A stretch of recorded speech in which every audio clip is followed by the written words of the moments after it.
আসসালামু আলাইকুম। আজকে আমি আমার ছোট্ট ছাদ বাগান থেকে কলমি শাকের ডগা কাটতে চলে এসেছি।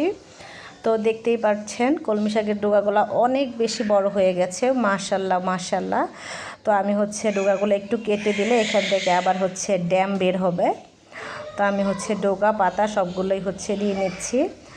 আর হয়তো বা এগুলা বাজারে খুবই কম টাকায় কিনতে পাওয়া যায়, কিন্তু তারপরও আসলে নিজের হাতের জিনিসের খাওয়ার মজাটাই আলাদা বা আনন্দটাই কিন্তু অন্যরকম।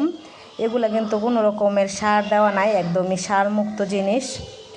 সেজন্য আমি অল্প হলেও আমি আমার বাচ্চাদেরকে কিনেও খাওয়াই, আর এখান থেকে ধরেন আমি সপ্তাহে একদিন বা 15 দিনে একদিন শাক কাটতে পারি। তো কেটে আমি বাচ্চাদেরকে রান্না করে দেই। তো আজকের শাকটা রান্না করব আমি শিং মাছ দিয়ে আলু দিয়ে। আমার ছেলেদের জন্য হালকা একটা ঝোল রান্না করব।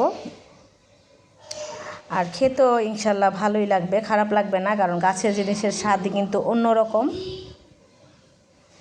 তো এই তো আমি এতগুলা শাক পেয়ে গেছি, আলহামদুলিল্লাহ, আল্লাহর দরবারে লাখ লাখ শুকরিয়া।